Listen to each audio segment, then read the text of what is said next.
endroit, chaque fois que je vais prêcher, je fais la conférence la veille aux vieilles taupes, aux jeunes, enfin aux vieux hérissons français, tout ça, etc. C'est plein.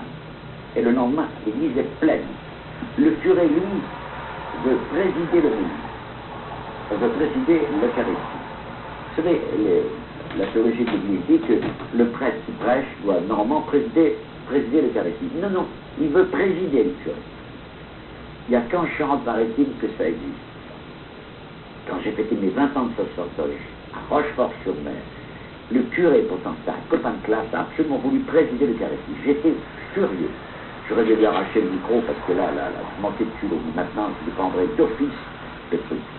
Voilà. Vous savez, il y a une jalousie entre prêtres. Vous savez, si vous détachez du lot des prêtres, le prêtre moyen avec des lunettes, les yeux en capote de piastre, un peu androgyne, enfin bon, on a remarqué c'est l'ancien portrait, maintenant ça a changé, ils étaient en drag queen, enfin des choses, maintenant tout a changé. Mais la jalousie des prêtres, moi je suis à Paris quand je suis arrivé,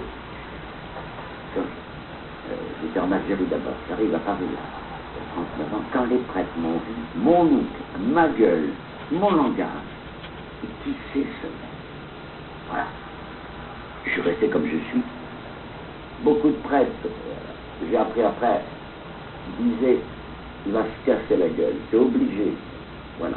Bon, non. Vous savez, j'aime l'église comme eux. Alors ça y est, ils m'ont apprivoisé maintenant. Ils me considèrent comme un canard au milieu d'une couvée de poussins, mais je peux vous dire une chose, c'est qu'ils acceptent absolument. Bon, évidemment, je ne vois pas le cardinal archevêque de Paris en blouson noir, dans le mini-port. Bien. Chacun son look, chacun sa gueule, chacun son langage. Mais j'aime l'église, alors c'est ça qui est important. Ils ont vu que j'aime l'église. Voilà.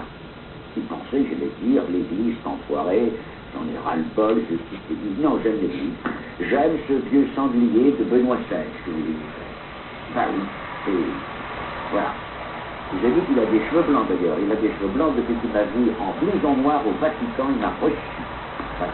Il m'a reçu. Enfin, il avait les yeux un peu étonnés. Mais heureusement que j'avais le col romain. Sinon, les gardes suisses m'auraient mitraillé avant d'arriver voir Benoît XVI. Bien. Et c'était marrant d'ailleurs parce que j'étais avec... je connais Nicolas Sarkozy depuis 10 ans. Il m'avait dit, viens avec moi voir Benoît.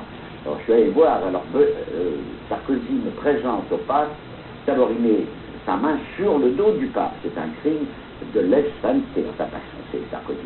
Et ensuite, il dit au pape, ce prêtre est remarquable, et le pape me regarde et me dit, je le vois dans ses yeux, mais quand on sait qu'il est myope, vous voyez ce que je dis, enfin pas ça. Voilà, mais j'aime l'église, j'aime beaucoup l'église.